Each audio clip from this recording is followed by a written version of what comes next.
सबसे पुरानी और सबसे कड़वी सामाजिक बीमारी है, लेकिन आज यूपी के 4 जिलों से ऐसी खबरें सामने आ रही है जिन्होंने इस कुप्रथा को हिला दी है। नोएडा का बैंक्वेट हॉल जगमगा रहा था, बाराती नाच रहे थे। दूल्हा कुणाल तोंगड़ अपने पिता को याद कर मुस्कुरा रहा था।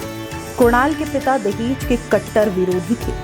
उनकी इच्छा थी कि बेटे अपने विवाह में दहेज ना ले, और आज बेटे ने पिता की इच्छा को सच कर दिया। कुणाल ने बिना दहेज लिए विवाह करना केवल अपने पिता की आखिरी इच्छा पूरी की, बल्कि अपनी दुल्हन और उसके परिवार के दिल को भी जीत लिया। वहीं सहारनपुर में पंजाब से बारात आई थी, रस्में चल रही थी, और इस बीच दूल्हा रमन सिंह ने वो कर दिखाया जिसकी किसी ने कल्पना नहीं की थी। दुल्हन के परिवार ने शगुन में 11 लाख रुपए दिए, लेकिन रमन सिंह ने हाथ जोड़कर साफ कह दिया, दुल्हन ही दहेज है, मुझे कोई पैसा नहीं चाहिए। उनका ये फैसला सभा में बैठे हर व्यक्ति को स्तब्ध कर दिया। अब क्षेत्र भर में उनकी प्रशंसा हो रही है। उधर बागपत के बड़ौत कस्बे में सगाई समारोह चल रहा था।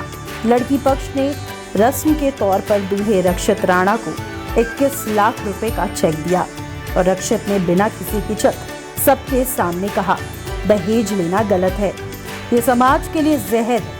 उन्होंने चेक तुरंत लौटा दिए। ये देख हॉल में बैठे हर चेहरा गर्व और हैरानी से भर गया। समारोह में मौजूद हर कोई रक्षित की सराहना कर रहा था। ये लक्ष्य होता है, जब सामने वाला बेटी देता है, फिर जो आगे प्रोजेनी बढ़ती है, वो जो सरनेम लेगी वो भी राणा बनते हैं, है ना। बेटी तो चली सामने वाले घर में चली जाती है, तो ऐसा क्यों होता है। मेरा हमेशा से ये था कि क्या कहते हैं कि मैं ऐसे ही एक रुपये के साथ करूँगा। और अब सबसे बड़ा उदाहरण मुजफ्फरनगर से 22 नवंबर को अवधेश राणा की शादी अदिति सिंह से हुई। तिलक में लड़की पक्ष ने थाल में सजाकर 31 लाख रुपए शगुन के रूप में सामने रखे, लेकिन अवधेश राणा ने मंच पर ही हाथ जोड़कर कहा, ये पैसा दुल्हन के पिता की मेहनत का है, इसमें हमारा कोई अधिकार नहीं, और 31 लाख रुपए सम्मान पूर्वक लौटा दिए। शादी तो धूमधाम से होती है, लेकिन अगले का पैसे का पता नहीं किस तरह से कोई इकट्ठा करके लेके आ रहा है, किस तरह से नहीं करके लेके आ रहा है, क्या कर्ज किया है, क्या जमीन बेची है, क्या प्लॉट बेचा है, उसका तो बाद में पता चलता है। तो दहेज का कुछ काम ठीक सा नहीं है, बस यही है कि कुल मिला के बाद दहेज का तो बिल्कुल काम ही बंद होना चाहिए। दहेज पर था बिल्कुल पूर्ण विराम लगना चाहिए इसमें। नहीं, शुरू से ही जो एक बात थी कि 1 रुपये की ही बात थी।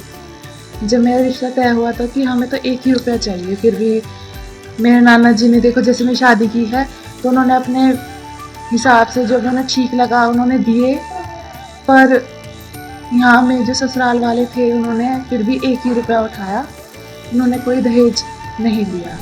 ये महज एक विवाह नहीं, ये विद्रोह था सामाजिक कुप्रथा के विरुद्ध। ये आगोश था दहेज रूपी दानव के विरुद्ध।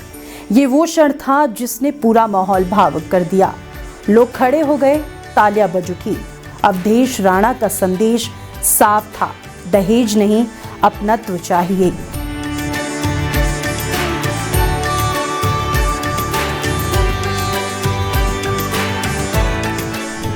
ये युवा सिर्फ दूल्हे नहीं, समाज का आईना है। जहां भी कभी भी दहेज को समाज की प्रतिष्ठा माना जाता था, वहीं आज की पीढ़ी खुलकर कह रही है, सम्मान वही है जो दहेज ना ले। ये बदलाव है, ये क्रांति है, और ये पीढ़ी तैयार है भारत बदलने को। ये दूल्हे तैयार है अपनत्व, प्यार, सहकार से भरे कुटुंब बनाने को, सुखद वैवाहिक जीवन के सपने को साकार करने को। क्योंकि दहेज के विरुद्ध आवाज उठाने वाले दूल्हों के साथ उनकी दुल्हन सम्मान, गर्व और प्यार से भरी झोली लेकर जब उनके घर पहुंचेगी, तो निश्चित ही भारत कुटुंब प्रबोधन की मुस्कान से खिलखिला उठेगा।